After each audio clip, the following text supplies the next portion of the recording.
I hope you're having a great day so far at the MACAE Spring Institute, and the beat just keeps going on and on. Welcome to Engaging Opportunity Youth, a Pathway to Potential. Before we get started, I just want to give you a few quick housekeeping reminders. Despite our virtual format, we obviously are excited to be here, and we're dedicated to making sure we can bring you the best PD possible in this situation. So it's good to see you all. I see a lot of faces on there. We have a pretty large group, almost 50 people in this session, so that's pretty awesome. A few quick things. First of all, remember you can always visit the MACAE website for updates and information, and check out our monthly check-ins as well. On Thursday night, tonight, after this session, we are going to be hosting a fun family feud event. So we have surveyed 100 MACAE members, and the answers and the results that we would love to share with you today will make you laugh and make you have a good time. And Renee and I are hoping you can bring your family, bring your pets, bring your significant others, whoever you'd like, and join us for some fun like we would if we were in person. Also, just as a quick reminder, this slideshow and the recording will be provided to you after the session is over or after the conference is over, so no need to ask or worry about that. And finally, last but not least, remember with the sketchies, if you are going to be applying for sketchies for those clock hours, you want to do it at the end of the conference. So if you registered for one day, you can do it at the end of today. If you registered for both days, wait until tomorrow and do that at the conclusion of tomorrow's sessions. So we are a little bit behind on schedule, so I'm going to let us go ahead and jump right in. So I'd like to welcome Michele Strasz, who is with us here today to talk to us about how to engage this population that sometimes gets kind of disengaged in the system. And Michele is the executive director of Capital Area College Network Access. She's been an advocate for youth for many years, and she serves on a variety of committees, including the Michigan Kids Count Committee. So welcome, Michele. I'll let you go ahead and take it over. And everyone else, just enjoy. Michele said she's very laid back, so you can pop up and ask questions if you'd like. I'll be monitoring the chat, and we'll dive right in. So take it away, Michele. Great. Thanks so much, Heather. Hi, everybody. As Heather said, I'm Michele. Feel free to throw questions into the chat as she mentioned, or raise your hand or something so that Heather can know that there's a question. I'm probably more old school than anything else. I thought about adding some Jamboard and other things, and I thought, oh no, I'd have to learn how to do that before today. So we'll just stick with some old school as we move forward. So wanted to just quickly talk about what our objectives are. We're going to talk about the problem of disconnected youth, look at some data and look at some research. I'm going to talk a little bit about college access networks and the collective impact process that we are involved with, so that you could potentially reach out to your local college access network, or also replicate some of our tactics at your community level if you don't have a college access network.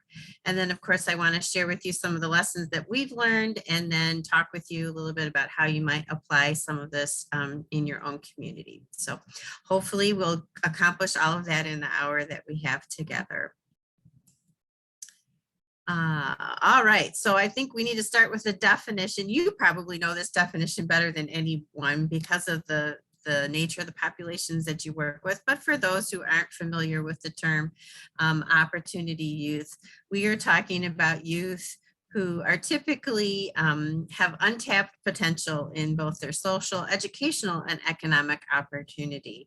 Oftentimes they are seen as either disconnected from work or school. In some cases, they may have graduated from high school and not continued their education. In other cases, they have not finished their high school diplomas. So these are students that may be underemployed or may still be just floundering and not sure what to do. And obviously we know the pandemic has probably made this population much bigger than the data that I'm going to show you is indicating at this point, because we don't have all the pandemic data reflected in some of these data sources yet. So I wanted to give you a little context of state and then local, so that you can also try and reflect on this in your own community, and then also maybe duplicate some of this. So first of all, 1 in 7 Michigan residents between the ages of 16 to 19 are considered disconnected opportunity youth. I use the source, the Robert Wood Johnson Foundation's health rankings. So if you just type in Robert Wood Johnson Foundation County Health Rankings, you will actually get the specific data that I'm talking about, not only for Michigan, but also for your county. And depending upon where you are, like if you're in the Metro Detroit area, you might actually be able to zero in a little bit more on your own region. I represent both Ingham and Eaton counties. I'm going to specifically refer to them today, so as my example, but obviously your own counties should be the data that you'll want to pull together in order to be able to make a case for why you focus on this population as you move forward.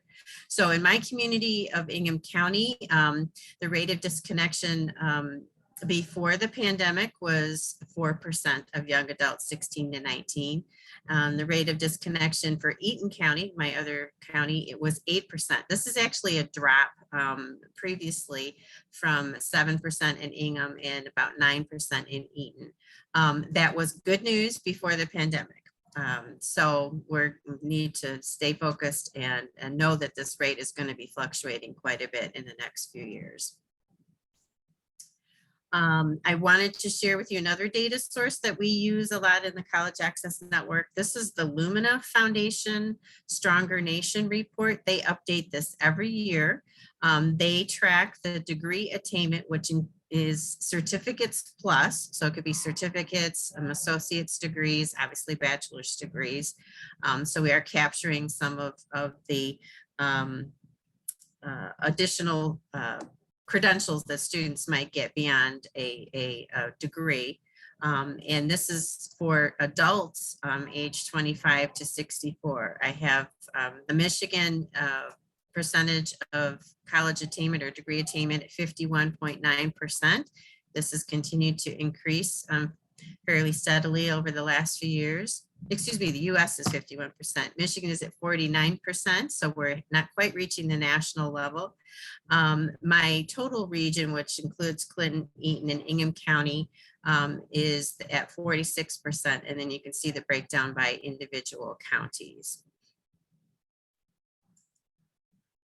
I also use another source, which is, oh, that's still Lumina, excuse me. Broke it down a little bit by race and ethnicity. It's also important to know that there are different rates, of course, if we disaggregate our data by race and ethnicity, and that our disconnection rates are much higher for our students of color. So you want to make sure that if you have significant racial and ethnic diversity in your community, that you disaggregate that and explain the difference between your white population and your people of color. One of the other data elements that we track very regularly through our local college access networks is the 6-year college attainment rate. So for us, I'm using the 2014 students who at 2020 would have been 6 years out of high school. You can see the state and regional comparisons. I was very pleased to see, at least for our 6-year attainment, that those rates continue to steadily increase in our region. And that's quite honestly, I think, because of the work that we do through our local college access networks. I cover Ingham and Eaton, as I mentioned, and then I have a colleague that covers Clinton County as well. And we've been doing this work in my community for almost 12 years. So you know, I think we now have some data to prove that this collective effort that we have undertaken is actually having some impact on this population and our overall college attainment numbers. I specifically pulled some data on the opportunity youth in the capital area. So this is another data source. I know it's hard to read here, but you'll receive this PowerPoint later on from MACAE, but this is from the PUMS data, the National Equity Atlas. So you can specifically pull these data sources for your analysis. This is from 2019, and this is broken down by race and ethnicity as well. You can see that the percent of 16 to 24-year-olds not working or in school. So when I mentioned originally that the Ingham data was 4%, but you can see for example, people of color at 8%, Black students at 10%, and mixed race students are at 16%. So you have to be able to share this data to show the complete picture of how disconnection is impacting the young adults in your community. So Michelle, we had a couple comments in the chat. Sure. One, first of all, someone was asking if you could redefine the opportunity youth one more time for them. Sure. So those are young adults who are typically disconnected from work or school, who are basically under resourced and undercapitalized for both their social and their economic opportunity. And then as a follow-up, kind of when you were talking about breaking out the data and the kind of information you have in regard to race, a couple in ethnicity, a few people were asking about the Asian population, if you knew anything specific about what those data trends look like. Thank you for clarifying that. On this Opportunity Youth slide, we show that Asian and Pacific Islander students from my region are at 4% disconnection. So definitely lower than other students of color. And that is fairly consistent, at least in our area. But if you were to, let's say, go to other parts of the country in particular that have high Asian populations from all over the world, that's going to fluctuate. So it's important to, again, distinguish, and if you can, break that down even further as you move forward. This doesn't necessarily break that down. So, but good question. And Michelle, one more real quick before we move on. So Joel wanted to clarify. He says, just to clarify, are Opportunity Youth specifically students without a secondary credential? No, they could have a secondary credential, but they do not have a post-secondary credential. Yep, good clarifying. Thank you. Yep, excellent. They may not have their diploma though, so. All right, so I'm hoping most of you, since you're from Michigan, are somewhat familiar with the Michigan College Access Network and the work of the locals in your counties, if you have one. If you're not, I just wanted to quickly tell you a little bit about what we do.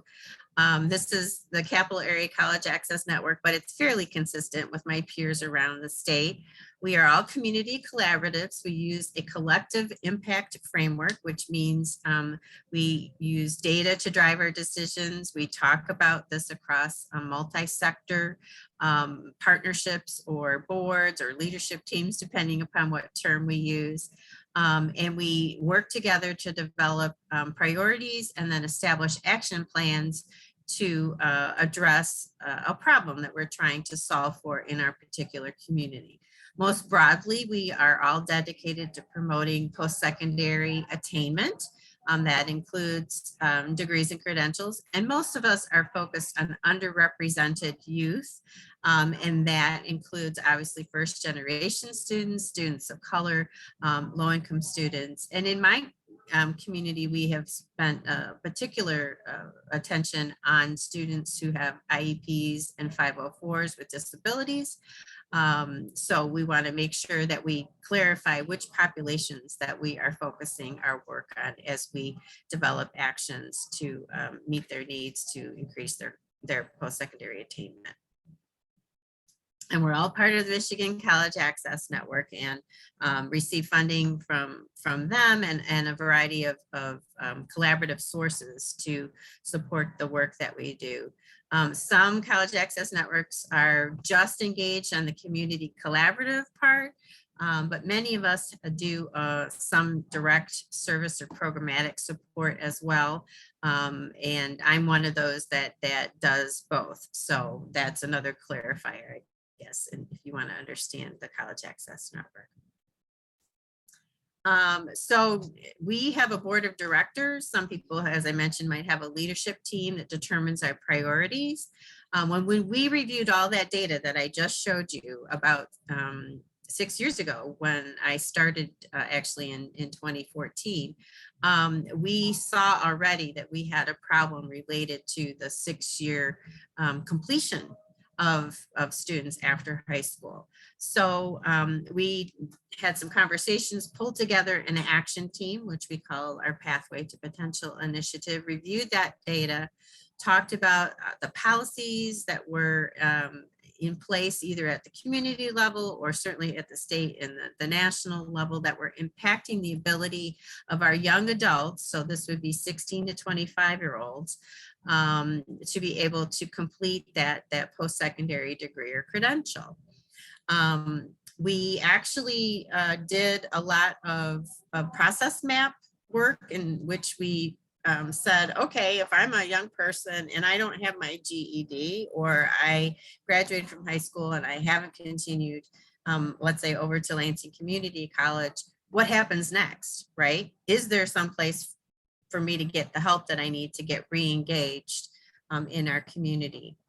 And then we also talked about how we were referring to one another. So I had program partners that included our Michigan Works office, our local GED providers.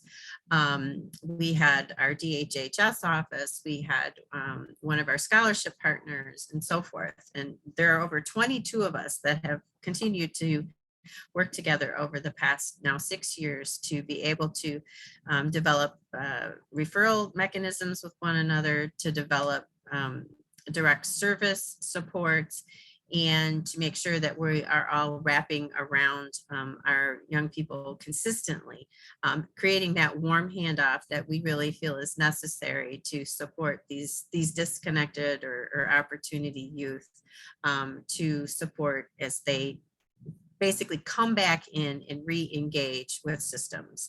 After you graduate from K-12, you're no longer officially part of a system. And so we are trying to create that system in lieu of the fact that they are no longer part of a system.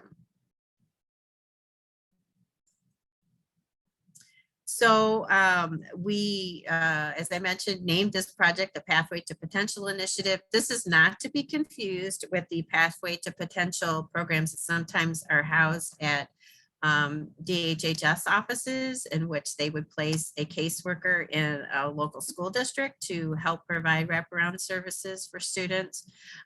So just know that this is a unique name to our community and not connected with that DHHS project. But specifically, we decided to focus our work on providing dedicated college and career coaching for young adults age 16 to 24 to step back into the educational process. And our coach will work with these adults to connect them to post-secondary opportunities, explore career opportunities, and then connect them to those wraparound services that we know they are eligible for within our own community, either because of a project that we have in the community or because of their eligibility, let's say related to WIOA funds or to Michigan Rehab Service or Disability Network Services. So those would be some of the partners that we coordinate with. Any questions so far, Heather? Nope, we're good now. Thank you. Okay, great. So this is just our little ad that we put together to start the communications to all of our partners and our young people that we have this service available. As you can see, it's free. We have grant funding from the General Motors Foundation and originally from our community foundation to help us with the startup of this project. And then we continue to have other partners that provide resources. So for example, I have a grant from the Juvenile Justice Fund of Eaton County to ensure that those young people that are court involved receive college and career coaching from our coach, and they have a plan as they are transitioning or as they move into probation or whatever the status is of their court involvement, and connect to the resources in the community. So those are an example of some of the other funding sources that we have for this project. Obviously, we don't require a GED or diploma.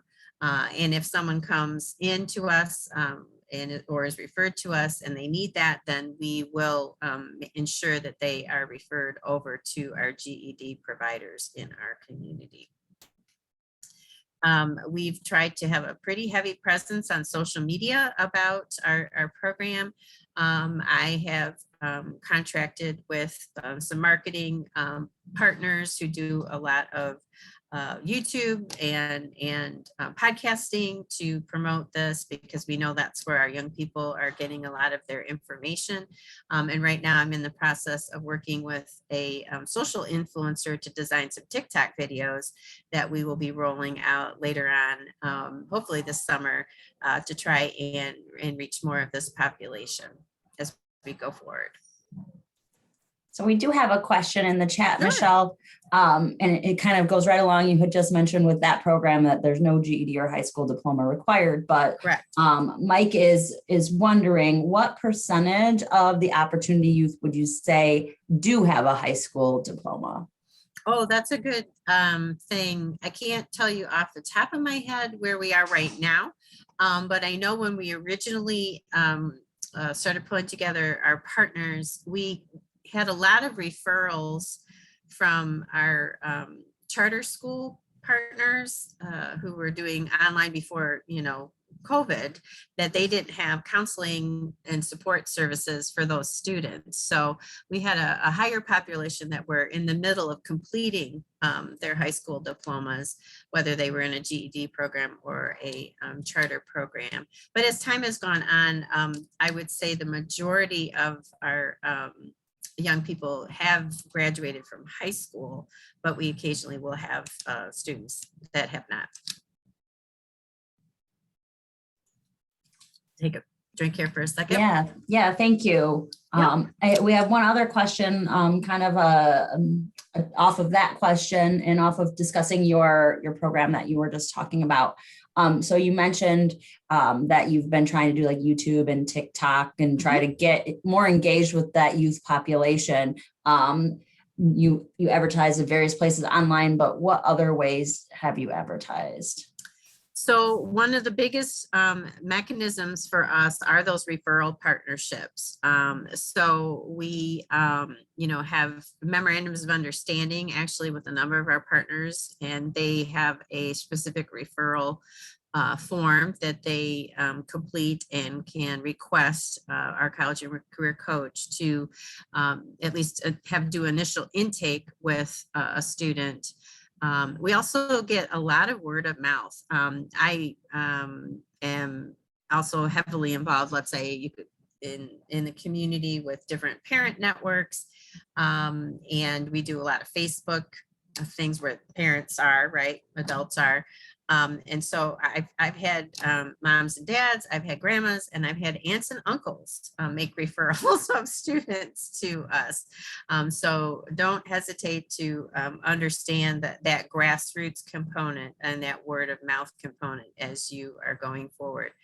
The other thing that we have done before COVID, we also have a network of pastors in our community that we have worked with, and they welcomed us in. We've done some presentations to some of our Black pastor groups in Lansing specifically, and we've gotten referrals from youth ministers, and we've hosted some informational sessions with them or at their churches. And we've also just gone around and hung up signs at coffee shops, at gaming stores, like, those students that love to game or play Yu-Gi-Oh or Pokemon or whatever, Dungeons and Dragons, we've certainly reached out to those kinds of entities because that's where the young people are potentially hanging out. We joke about it that if we could get away with going to the clubs where the students go to hang out, we would, but we haven't done that. So thanks for just taking these questions kind of as you're going along, Michele. Yeah. No, one more, and I'd like to tell everyone on the call today, like, thank you for asking good questions because there's a lot of questions popping in the chat. Angela's wondering, for the program that you mentioned specifically that you're working with, can students from any county in Michigan get involved, or is that limited geographically?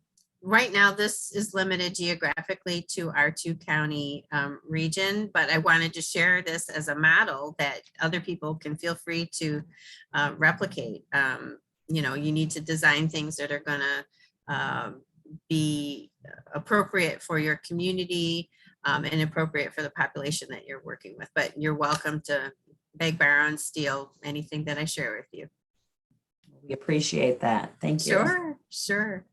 So let me talk for a minute about the elements of the coaching experience and why this was so important. So as part of the College Access Network work that I'm engaged with in our region, we actually have 14 high schools that have college advisors.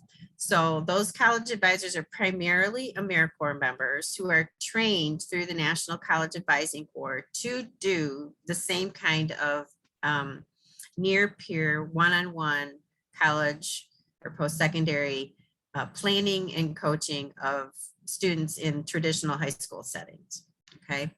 And we, in our focus groups, as we were designing this program, had a group of students come together. It was in a mixed group of both current high school students and young adults. And we asked them, like, who helped you, if you are in college, who helped you get there?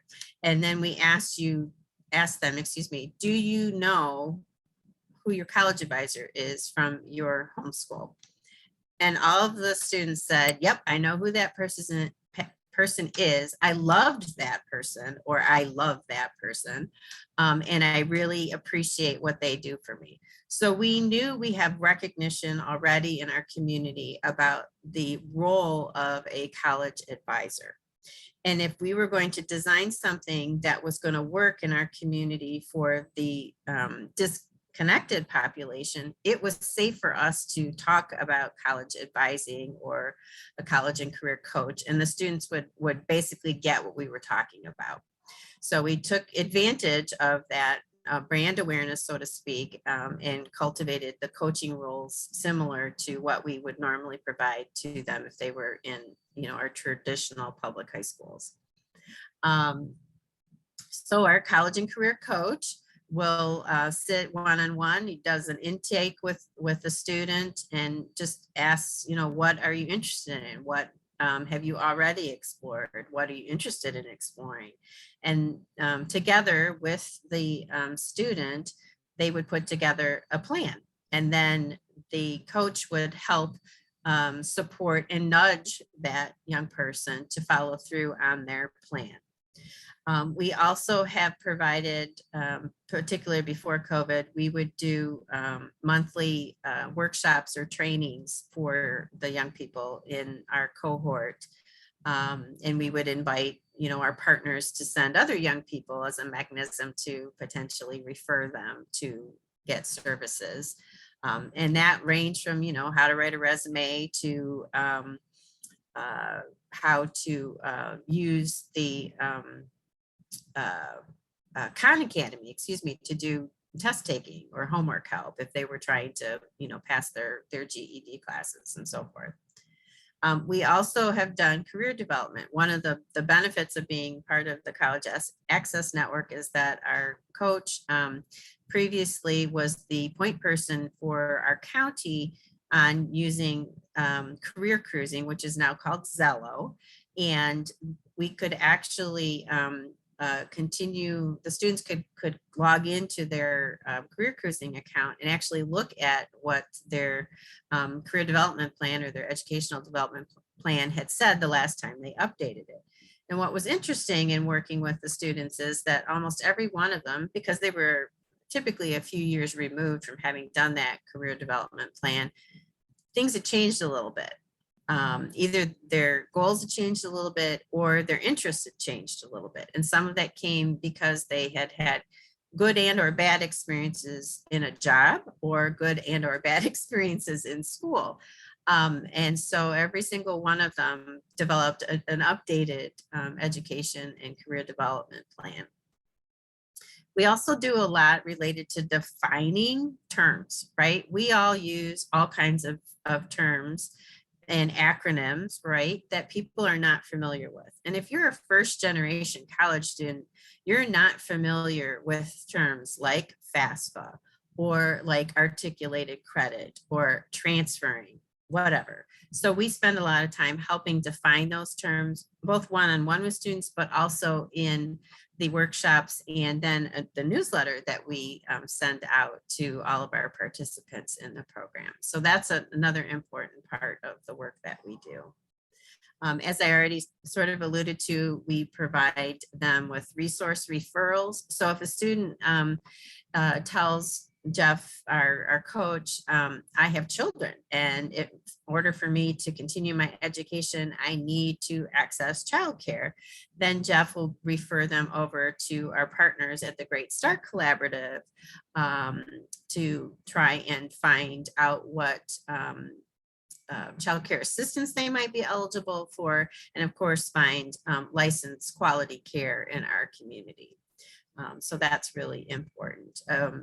The other big one that we often have is these students would be eligible for WIOA services at Michigan Works, or they might be eligible because of a pre-diagnosed disability for Michigan Rehab or Disability Network services. So typically then what our coach would do is that warm handoff to that other entity. And if a student, for example, is eligible for services through Michigan Rehab, Jeff would close out the case, and he really wouldn't continue unless the student reached back out to him and asked for additional assistance. But for the most part, we hand it off, and he would close out that case with that particular student. We consider that a success because we've handed that off to the appropriate institution or entity that they need to continue. And then the biggest thing really is just that consistency. Jeff spends most of his time texting with students, following up with them. That's how they like to communicate. Obviously, they're not checking their emails. We all, I think already all know that, but they're not checking their emails. And he's doing that at all hours, hopefully not in the middle of the night, but he's definitely doing that in the evening after maybe a student gets off of their part-time job. Just consistently reminding them and asking them, what do you need help with? Did you follow through on the plan that you had made? How can I help you?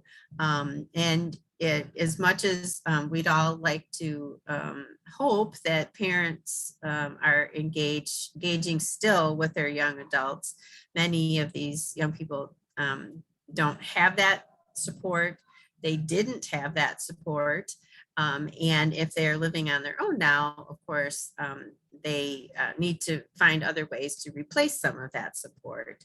But if you're a first generation student and your family doesn't have any experience going on to post-secondary education, you don't know what you don't know. And Jeff is the person in the know and would be the person that you could ask all of those questions of. So hopefully that explains a little bit about the type of work that our coach does.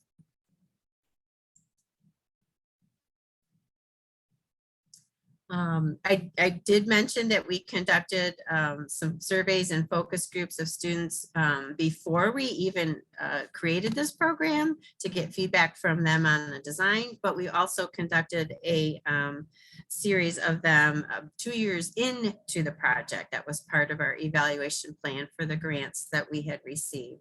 And we conducted some exit interviews as well with students to help assess how things were going and what we could do for process improvement in our project.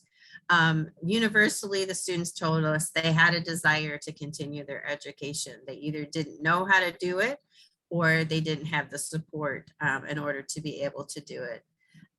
They were definitely interested in exploring careers. One of the things I think we all know is that during COVID, students have missed out on a lot of those opportunities in high school to go on field trips or go do work-based learning experiences or go actually participate in a CTE program. So it's important for us to play a little catch up, I guess, in that area. Because we know that students that understand what their goal is for the future, what kind of career profession that they want to have, are actually more likely to be compliant. And I know that's not a great word, but they're more likely to be compliant in following through on the next steps if they know what their why is. So if we say to a student, we had one in particular, she was interested in being a veterinarian. As she started to do her exploration, Jeff was able to connect her to do a job shadow with a vet office. She discovered, oh, I don't need to be a vet to do what I really want to do. I just want to play with puppies. I can be a vet tech.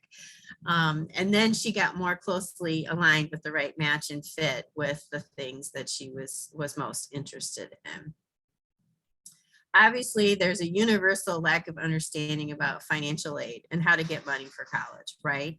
And some of the other work that we do related to financial readiness at CapCAN, I think influences our understanding of this problem. So first of all, the research tells us that most students, understand their family financial situation fairly well by the time they hit middle school, right? They understand whether or not they are poor and low income, at that point in time. And they start to make choices about their future based upon their understanding of their family's capacity.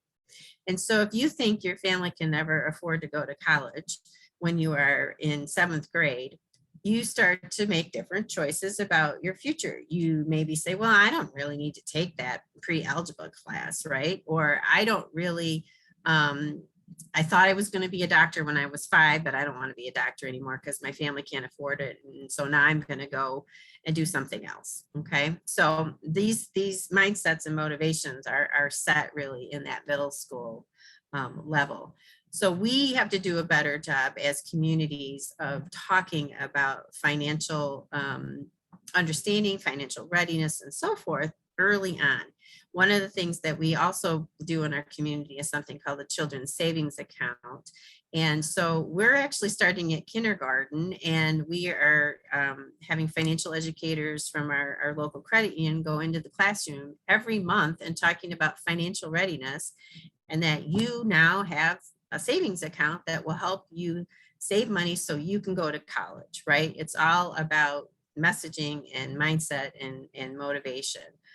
We're also educating the parents simultaneously to talking to the kindergartners about the fact that, oh, now your child has a savings account, and oh, by the way, you have the Lansing Promise Scholarship, your kid can go to college.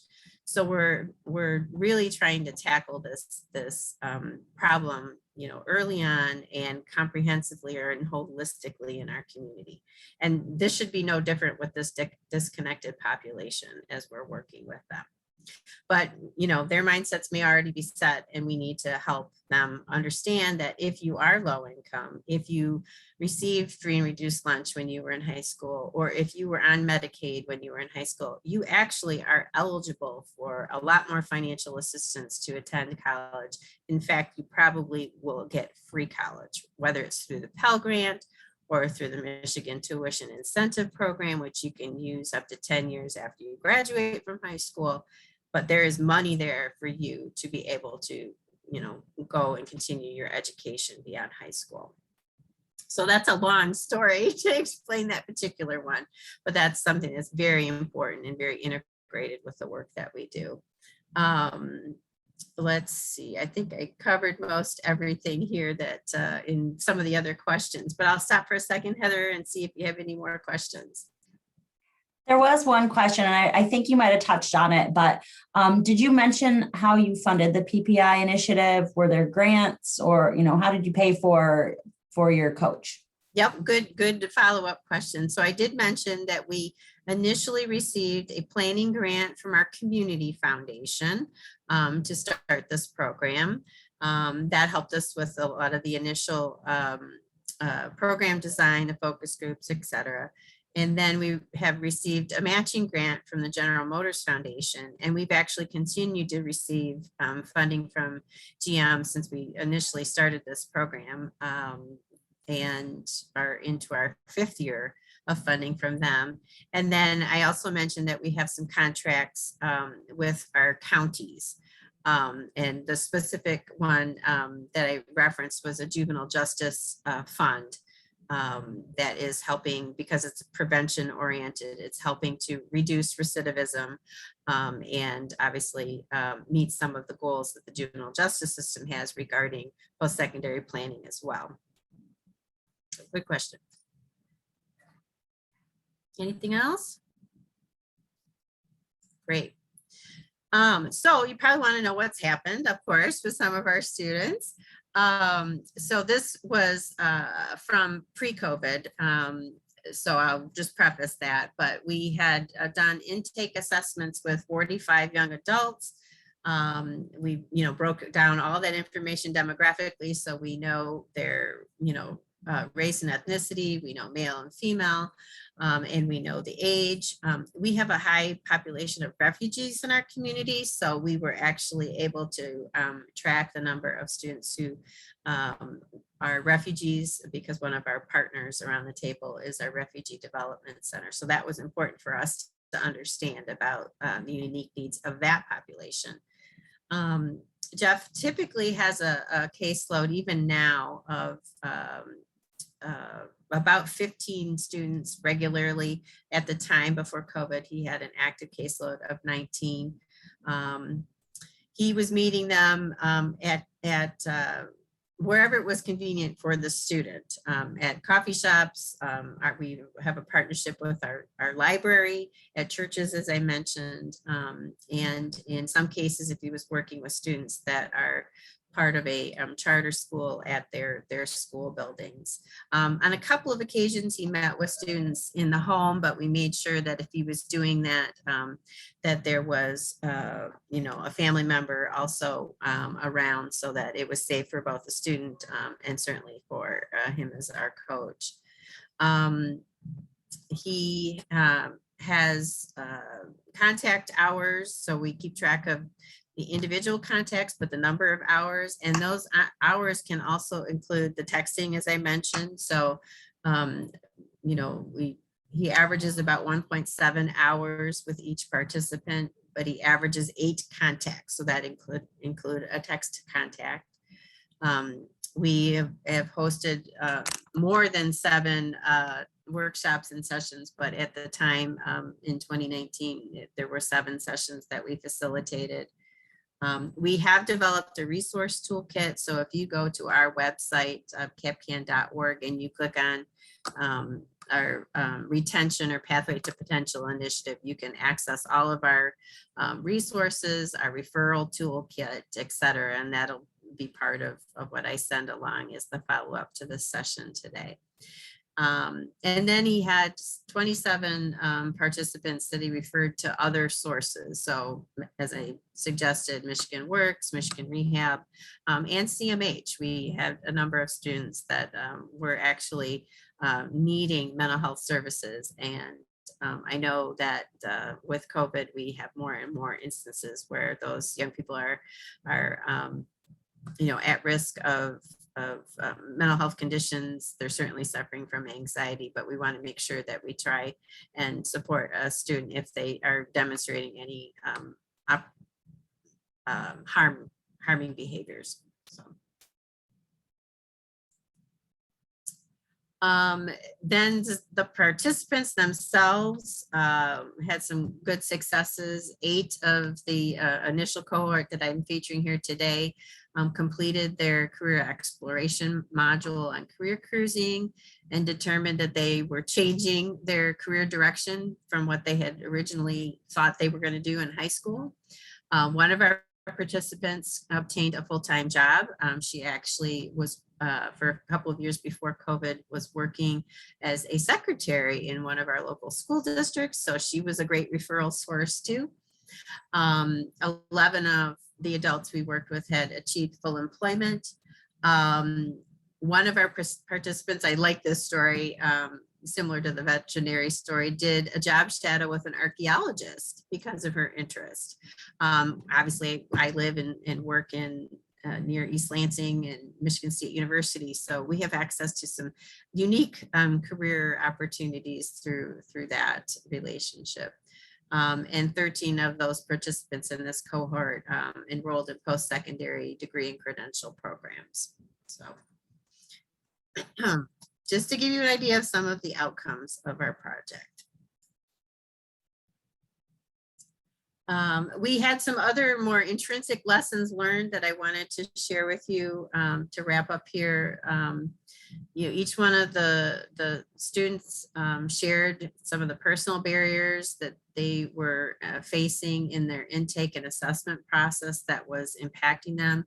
Most of them had more than 2 barriers that were impacting them. Many of them said that their family was a barrier, which is unfortunate, but it's certainly a reality for many of our young people.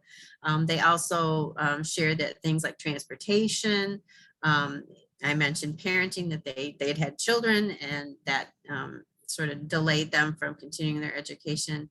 We had a few students who were couch surfing, so of course they'd be considered homeless. And we had a couple of students, particularly because of our relationship with the court, that were transitioning out of foster care. So, the whole gamut. And it was important for us as an organization to really be trauma informed as we moved forward with the support services that we were leveraging on behalf of our young people. So now my whole team, not just myself and our college and career coach, and that includes all the college advisors, every year are trained in trauma informed care. And we've actually been able to extend that to our board of directors. So it's something that we take very seriously in the work that we do here in our community. And then we had one unusual circumstance, but maybe not, I don't know, in the middle of Jeff working with a group of students, their cyber charter school had their charter actually pulled from the state of Michigan. And those kids literally were left hanging out with no help. And Jeff actually ended up spending a lot of time supporting those students to complete the school year and make sure that they were able to meet their graduation and diploma requirements. So we had to refer them to other sources for tutoring. And then I went so far as to having to send a letter to the state of Michigan and the chartering department and ask for them to open a case to study what was happening and help support these students to get the paperwork they needed to either finish that diploma or transfer to another charter school. So that was something we did not anticipate, but quite honestly, if we hadn't been there, those kids would have fallen deeper into disconnection. So we were glad to be able to assist them. So as you all know, I guess in working with this population, there are many challenges. It's very difficult to locate them. It's even more difficult now with COVID. As much as I sometimes joke about my own, I have 2 adult sons that came home during COVID, so they're living in my basement, but these kids are, either living in someone's basement, couch surfing, or are homeless in many instances. So housing insecurity and food insecurity are big challenges for these students. Because they're no longer part of a K-12 system, as I mentioned, they are disconnected from systems. They don't have health insurance, so they're not coming in, that way. They might have a job. They're definitely underemployed, working low lower wage jobs. They were probably frontliners, right, who were working throughout the pandemic. They're probably doing the side gig hustle that many of them young people do these days, but having to do multiple things. So they require multiple community resources when we finally get them back in and try to support them. And then nearly half of the young people that we recruited and completed an intake assessment evaporates after one interaction. They have to be motivated. They have to commit to the plan. They have to commit to the follow through. Jeff's not doing it for them. So if life happens or if they're not ready, they do evaporate. So that's why this population continues to be very difficult for us to both find and to retain as we move forward. So as we wrap up, I'm not sure whether I'll be able to make this work, but I did do a mentee. Nah, I think I'm just going to pass because we're running out of time here. I wanted to pose a couple of questions for everybody to think about as they either submit some final questions here for me or have some comments or feedback on what you heard today of how might you apply the lessons that you heard from us locally. How would you go about finding and recruiting young adults in your community? What barriers are your young people facing in your community? And then who are your potential partners? I named a lot of our potential partners, but you're going to have different partners in your own community, and being aware of who those are is probably one of the first steps beyond looking at your data to get started. So I throw those out as prompts to you to either submit some questions or submit some comments. Great, Michelle. We did have a comment a little bit ago. Bonnie had mentioned that one thing that she's noticing is that her students are just really not interested in college, at least not in what they think of like the traditional sense of college. Mm-hmm. And they're interested in apprenticeship programs. Well, we all know workforce right now and kind of the situation we're in workforce, that would be great if we had students going into apprenticeship programs. But have you found any good resources or where we can learn more information about what opportunities are out there related to apprenticeship? Because I think that's a huge untapped area that these youth would really benefit from. Yeah, I completely agree. And I should have started at the very beginning with the definition of post-secondary. So in our community, we refer to post-secondary really broadly. So it's any degree or credential through an accredited program. And that can include apprenticeships, right? And we have a really great partnership, twofold. One with Lansing Community College, which actually operates an apprenticeship office and can assist in matching a student's interest with the apprenticeships that are available in the community in a whole range of industries: construction, healthcare, IT, etc. So if you don't already have a partnership with your community college, I would definitely start there. Most of them do have some kind of an apprenticeship office that you can refer students to start that conversation. We also have really strong partnership with our union training centers because I'm under the umbrella of United Way, which has got great partnership with the union community. So we have a number of union training centers who will take those warm handoffs from Jeff to the program to enroll a student in the training center. I'm thinking specifically of an electrical program that we have. And those young people who enroll as an apprentice, not only are they going through a traditional apprenticeship experience with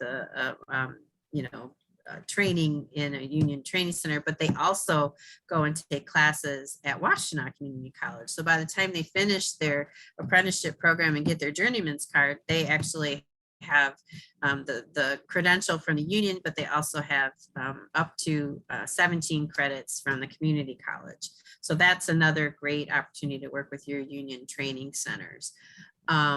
there are those, unregistered apprenticeship programs as well in your community. I'd be a little more cautious about that. But if you certainly just put in, at the federal website, registered apprenticeship programs, you can search by community, different apprenticeship programs that would be appropriate to connect your students to. We put together as another resource, we have an apprenticeship guide on our website as well. It's fairly specific to our region, but you would have similar resources, I guess, in your local community. If you reached out to your Michigan Works office and talked to the apprenticeship liaison through your Michigan Works office.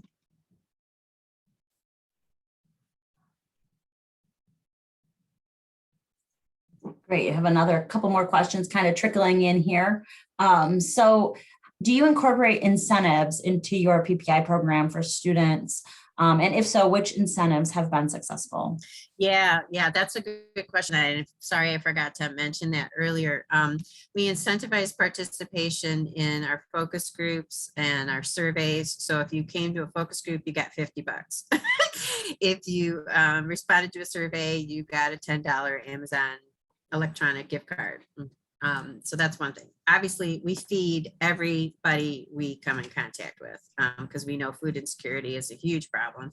So if we have a workshop, they're fed. If Jeff meets them, he tries to meet them somewhere where he can, give them a meal.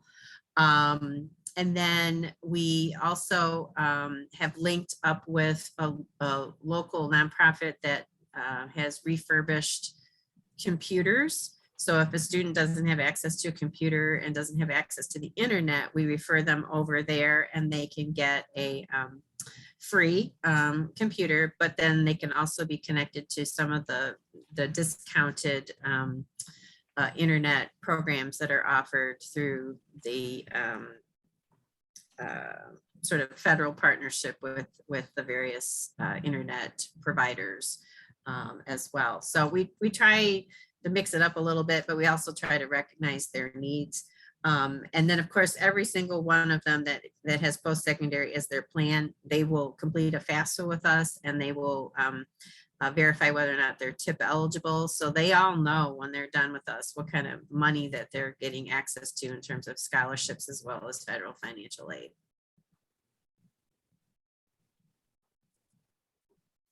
What is the name of the organization that provides the refurbished computers? It's called Closing the Digital Gap. And that's, I think, specific to Lansing, but there are probably similar programs in many communities around the state. And they like free and reduced internet access is part of a federal program. I'd have to go look it up what it's called, but awesome. Well, Michele, thank you so much. I think we've covered all the questions that were coming in the chat there. I did have a couple people that were hoping that they'd get your contact info. So I'm assuming you might have it on like the last slide, perhaps, of your slideshow. I do. And you know what? I just realized that my old email address is on here. So I'm going to quickly try and correct it if I can, but oopsie. Well, we will get that. We'll get that to everybody after the session. So you'll have the ability to reach out to Michele if needed.